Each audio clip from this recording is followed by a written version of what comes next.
네, 안녕하십니까. KB증권 리서치센터에서 스몰캡을 맡고 있는 이병화 팀장입니다. 앞서 임상국 부장님이 좀 간략하고 임팩트 있게 설명해 주셨는데요.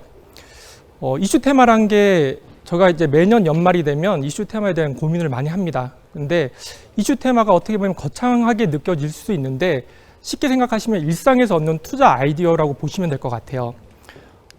예를 들어서 2020년 7월에 정부는 한국판 뉴딜 종합계획 청사진을 제시했고요. 2025년까지 160조 원을 투자한다고 발표했습니다. 엄청 거창하죠. 근데 우리 스몰캡 팀에서는 이 그린 뉴딜에서 딱 하나의 꼭지를 발견했습니다. 바로 수소인데요. 정부가 그린 리모델링, 그리고 그린 에너지, 그리고 친환경 모빌리티 등 그린 뉴딜 핵심 사업도 발표를 하고 총 73억을 투자한다고 했는데 보통 이슈 테마가 가장 이제 성장기 초기에 밸류를 많이 받아요. 그리고 모멘텀 플레이도 많이 되는데 보통 그런 것들이 보면 무에서 유로 넘어가는 겁니다. 근데 이번 정부의 그 발표를 봤더니 수소가 딱 그런 것 같습니다. 수소라고 하면 저 역시 마찬가지예요. 그러니까 수소를 생각하면 대부분 저랑 같이 학창시절을 보냈던 분들은 뭘 생각할까요? 저 윗세대도 마찬가지인데 대부분 수소 폭탄을 생각하거든요. 왠지 위험하고 뭔가 좀 가까이 가면 안 될 거. 그런데 갑자기 정부에서 수소를 해야 된다고 합니다. 그리고 어느 순간 수소 스테이션이 주변에 생겨요. 그리고 수소차도 돌아다녀요. 저기 위험한 게 아닐까. 그런데 이런 것들이 무에서 유로 가는 거죠. 그래서 저희는 그린 뉴딜에서 가장 핵심은 수소라고 생각을 하고 있고요. 그리고 수소와 풍력의 콜라보레이션, 그리고 친환경 모빌리티도 저희는 수소차를 좀 성장 모멘텀이 센 쪽으로 보고 있습니다. 앞서 말씀드렸지만 수소는 이미 우리 생활에 깊숙이 들어와 있었습니다.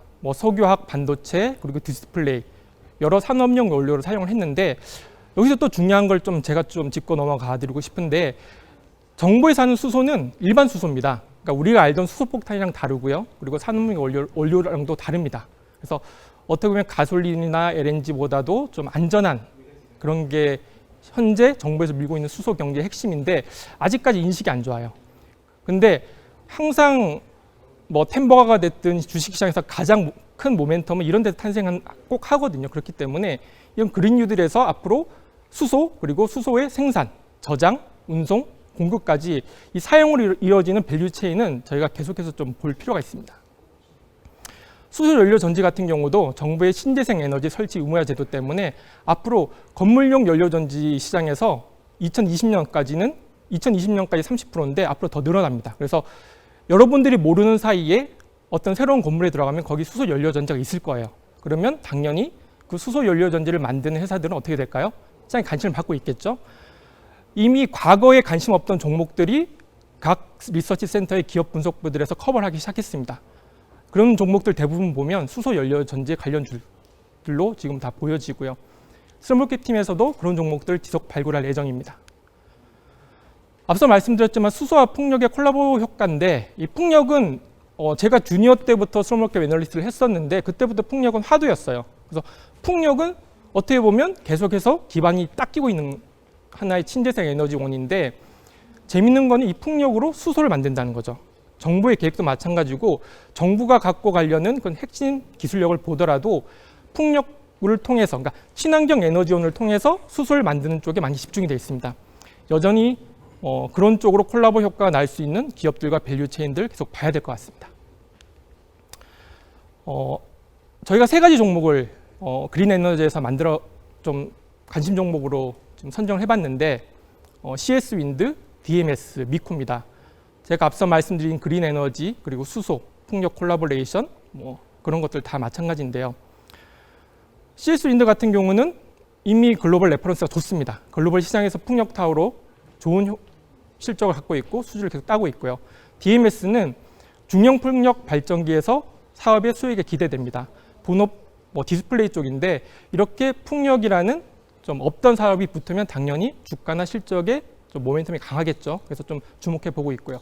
미코 역시 연료전지 사업, 그러니까 수소, 전고체 연료전지 사업이 좀 본격화되고 있습니다. 그렇기 때문에 저희는 이 세 가지 기업을 그린 에너지, 수소와 풍력의 콜라보레이션 주요 종목으로 좀 2021년에 관심 있게 볼 예정입니다. 친환경 모빌리티도 마찬가지입니다. 표에 보시듯이 전기차는 이미 좀 새로운 모멘텀은 아닐 수 있습니다. 이미 고성장을 하고 있는데 그 성장기가 보이는 사업이죠. 그래서 이미 섹터에서도 많이 거론이 되고 있고 밸류 체인들도 많이 화두가 되고 있는데 저희는 이 친환경차 중에서도 전기차는 이미 큰 사업이고 저희는 수소차 좀 보고 있습니다. 아무래도 빠른 기술로 성장 중인 거를 확인할 수 있어요, 눈으로. 가령 현대차에서 만든 넥소가 이제 길에 많이 보이기 시작하죠. 1년에 10,000대 정도 팔리고 있다고 합니다. 여의도를 나오시거나 아니면 수소 스테이션 쪽으로 가시면 아마 현재 수소 스테이션이 많지는 않아요. 2018년 14개고 아마 2020년에도 크게 늘어나지 않았을 겁니다. 그런데 앞에 넥소들이 쫙 깔리고 있습니다. 그리고 재밌는 게 여의도에 수소 스테이션이 또 하나가 있는데 거기 가시면 이제 수소 버스도 돌아다니기 시작합니다. 그럼 당연히 대형 상용차로 넘어가면서 넥소도 눈에 보이지만 이제 트럭도 보이고 버스도 보일 때 당연히 그 밸류 체인들은 무에서 유로 가는 실적이라던가 시장이 생기겠죠.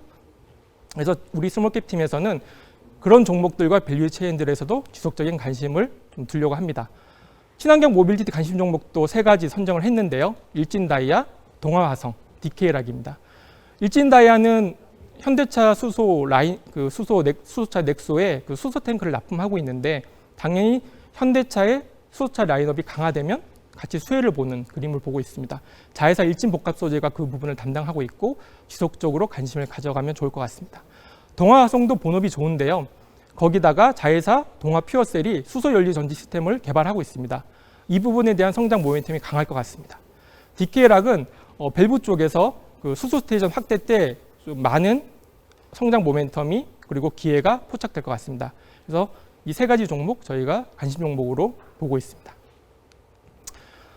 이렇게 그린 어떻게 보면 이제 수소라고 해도 마찬가지인데 좀 간략하게 설명을 드렸고요. 두 번째 테마는 언택트입니다. 제목이 방향이 아니라 속도라고 제가 좀 표현을 했는데 이거는 약간 좀 저한테도 의미하는 바가 큰 것 같아요. 저는 언택트라고 하면 좀 먼 미래에는 분명히 올 거라고 생각을 했었습니다. 근데 코로나19가 확산되면서 이 언택트 시대가 빨리 온 것 같아요. 저도 재택을 하고 있고 이렇게 유튜브에 제가 나올 거는 저는 상상도 못 했거든요. 근데 제가 유튜브 앞에서 이렇게 말을 하고 있는 것 자체도 언택트 사회로 진입하고 있는 것 같고요. 제가 재택을 해보니까 저뿐만 아니고 많은 기업들이 느낄 것 같아요. 의외로 생산성이 떨어지지 않는다. 그래서 이제 재택근무라던가 아니면 여러 가지 코로나19가 불러왔던 언택트 일상화가 좀 고착화되고 고도화될 것 같아요. 그러면 이 역시도 여기서 분명히 일상생활에서 보이는 투자 아이디어를 저희가 많이 도출할 수가 있을 것 같고요. 대표적인 게 대가수 나훈아 씨도 관중이 없는 콘서트를 했고 그게 공중파를 통해서 또 수많은 사람들이 보게 했고요. 그리고 G20라는 엄청난 국제적 행사도 그냥 화상으로 진행했습니다. 과거에는 설마 저렇게 하겠어 했는데 되거든요. 그리고 예전에는 저희가 영화 많이들 보셨잖아요. 그래서 어떻게 보면 우리 일상생활 중에 연인 간의 데이트도 그렇고 그냥 부부 간, 친구 간 극장 가서 영화 보는 게 일상화돼 있었는데 요즘 극장을 안 가도 사람들이 많은 걸 즐깁니다. 넷플릭스라던가 수많은 OTT 그리고 웹툰 그리고 게임도 많이 하고요. 그런 걸 봤을 때 참 인간은 정말 적응의 동물이구나 그런 걸 많이 느꼈고요. 어떻게 보면 코로나19의 명암은 분명히 있지만 코로나19가 불러왔던 이런 언택트 사회는 좀 지속되고 강화될 것 같다 그렇게 보고 있습니다.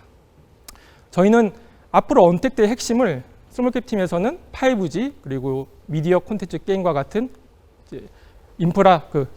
콘텐츠 인프라들 그리고 결제 쪽을 보고 있는데 각각 하나씩 한번 보겠습니다.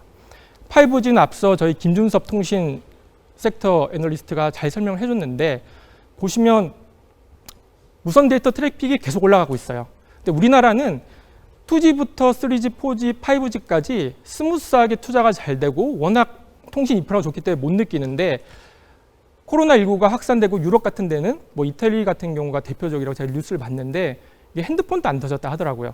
그러니까 우리보다 더 심각한 건 글로벌 통신망이었던 게 이번 확인됐고 우리나라뿐만 아니고 아마 글로벌 여러 주요 국가들이 아마 5G망에는 투자를 가속할 겁니다. 아마 5G망이 아니고 4G망부터 해야 될 것 같아요. 그래서 그런 쪽에서 우리나라 기업들이 많은 기회가 포착될 것 같고요.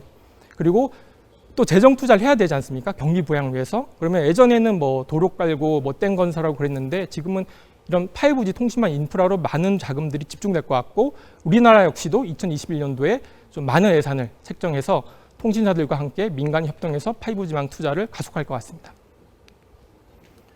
그런 부분에서 국내 통신 장비 업체한테는 분명히 기회고요. 앞서 말씀드렸지만 뭐 미국 같은 데서도 5G 투자 본격화인데 예전에는 화웨이 같은 기업이 들어갔었는데 미중 무역 분쟁 때문에 못 들어가거든요. 그래서 최근에 보시면 글로벌 1위 통신 업체인 버라이즌이 삼성전자한테 대규모 발주를 준 적이 있습니다. 이렇게 삼성전자가 뭐 반도체나 디스플레이 가전 잘하지만 휴대폰 잘하지만 네트워크 사업부는 글로벌리 좀 경쟁력이 많이 낮았었는데 이제는 5G망 투자 그리고 미중 무역 분쟁의 수혜로 어떻게 보면 글로벌 탑티어 그 통신 장비 업체로 올라갈 수가 있고요. 그쪽에서 분명히 밸류 체인들이 뭔가 슬림화되고 기회가 생기고 그리고 엄청난 밸류에이션 재평가가 이루어질 것 같아요. 그래서 그런 부분을 저희는 좀 주목해서 보려고 그러고요. 관심 종목은 두 가지입니다. 에이스테크랑 아렌토 테크놀로지 두 가지 선정을 했고요. 에이스테크는 글로벌 통신 장비 업체들의 어떻게 보면 주요 밸류 체인으로 자리 잡고 있습니다. 뭐 글로벌 1위인 에릭슨 그리고 최근에 삼성전자 이런 쪽으로부터 좀 밸류 체인으로서 의미 있게 좀 성과가 날 것 같고요. 그리고 아렌토 테크놀로지는 소재 기업인데 자체 특허권이 많습니다. 그래서 이 회사는 화웨이 쪽으로 수출을 해도 되고요. 그리고 미국 쪽으로 할 수 있고 국내에도 투자를 할 수 있습니다. 그래서 이런 두 가지 기업들 저희는 계속해서 2021년도에 주의 깊게 보려고 하고 있습니다. 그 다음에 미디어 쪽인데 뭐 게임 그리고 다양한 콘텐츠들 보고 있는데 저도 넷플릭스를 안 보다가 올해부터 봐요. 근데 저만 그런 줄 알았더니 넷플릭스가 2020년 3분기에 가입자 수를 발표를 했는데 1억 9,500만 명 수준으로 꾸준히 성장 중입니다. 그리고 의미 있는 게 국내 넷플릭스 유료 구독자 추이도 거의 300만 명에 육박했습니다. 그러니까 앞서 말씀드린 것처럼 극장 가던 수요가 빠르게 OTT로 많이 좀 변화되고 있고 넘어오고 있는데 그러다 보니까 좋은 콘텐츠들이 OTT로 많이 실리죠. 그래서 그런 쪽에서 저희가 수혜와 기회가 좀 포착되는 기업들 계속 봐야 될 것 같고요. 또 디지털 광고 시장도 같이 보셔야 돼요. 지금 저희도 유튜브에서 이 애널리스트 대회를 하고 있는데 이거 들어오기 전에 광고들 보셨을 거예요. 불과 1, 2년 전, 3년 전 광고와 지금 광고 퀄리티 비교하시면 하늘과 땅 차이 같아요. 저도 예전에 유튜브나 이런 거 들어오면 광고 다 스킵했거든요. 5초 기다렸다가. 근데 어느 순간에 저도 모르게 그 광고들을 보고 있습니다. 그러니까 기업들의 마케팅 활동 자체가 이런 OTT로 많이 넘어오죠. 한때 극장 가시면 극장 광고가 엄청 재밌었잖아요. 그래서 극장 광고 시장이 엄청나게 커졌었는데 그런 시장 수요 그리고 공중파의 수요가 어떻게 보면 이런 OTT 광고 시장을 많이 넘어오는 것 같아요. 마케팅 활동 자체가. 그래서 그런 쪽에서 본업청장이 좀 가시화되고 있는 기업들도 좀 꾸준히 관심을 두고 보셔야 될 것 같습니다. 저희는 세 가지 기업 좀 골라봤고요. 인크로스 그리고 조이시티, 미스터블루. 인크로스는 광고 물량 집행 증가 때문에 본업 꾸준히 좋은데 최근 SK텔레콤한테 인수 이후에 TD라는 핵심 사업을 추진하게 됐습니다. 그래서 새로운 성장 모멘텀 있는 기업들 저희는 많이 선호하고 조이시티는 게임즈 중에서 그리고 미스터블루는 웹툰 쪽에서 선호하는 기업입니다. 마지막으로 결제 부분인데 어떻게 보면 이제 좀 이 부분도 어떻게 보면 일상에서 저희가 아이디어를 많이 얻었던 것 같아요. 그래서 작년부터 계속 꾸준히 저희가 밀고 있는 테마 중이기도 한데 실적이 잘 올라오고 있습니다. 예를 들어서 코로나19 이전에도 뭐 온라인 쇼핑이라든가 그런 것들이 좀 활성화됐었는데 코로나19 때문에 아시다시피 뭐 새벽 배송부터 이제 대부분 새벽 배송, 당일 배송하죠. 근데 그게 전부 다 온라인 결제로 이루어지고 있죠. 그리고 이거는 편해졌어요. 굳이 본인이 마트 안 가도 편의점 안 가도 살 수 있기 때문에 대세로 굳어지는 건데 거기다가 정부가 좀 정책적으로 많이 밀어주고 있습니다. 공인인증서 의무 사용 폐지 같은 거 그리고 결제 서비스 간편 송금 간단해졌거든요. 그래서 클릭 한 번이면 되기 때문에 아주 간편하죠. 그래서 이런 결제 없는 세상, 뭐 제가 현금 없는 세상으로 좀 했는데 의외로 뭐 스타벅스 이미 현금 없지 많이 쓰고 계실 거고 최근 젊으신 분들은 핸드폰 하나만 들고 다녀도 불편함이 없거든요. 그러니까 그런 쪽에 저희 이커머스 쪽에 많이 관심 갖는데 이커머스에 거의 뭐 어떻게 보면 그 앞단이죠. 그래서 결제 쪽은 저희가 많이 관심을 갖고 있고요. 특히 앞서 말씀드렸지만 정부가 또 정책적으로 많이 밀어준 부분이기 때문에 이런 쪽에선 저희가 좀 주요 기업들 계속해서 세게 좀 세일즈를 하고 있습니다. 뭐 NH 한국사이버결제 같은 경우는 워낙 잘하죠. PG 쪽에서 우리나라에서 온라인 벤 PG 1등이고요. 나이스 정보통신은 오프라인 벤이라고 해서 카드 결제하는 회사인데 이 100% 자회사 중에 PG 회사가 또 있어요. 한국사이버결제랑 비슷한 업을 하고 있는데 그 속도가 성장 속도가 빠릅니다. 그래서 저희는 결제 쪽에서는 NHN 한국사이버결제와 그리고 나이스 정보통신 두 개를 관심 종목으로 보고 있습니다. 이상 제가 그린과 언택트 좀 빠르고 간단히 설명을 드렸고요. 이상으로 저는 마치도록 하겠습니다. 감사합니다.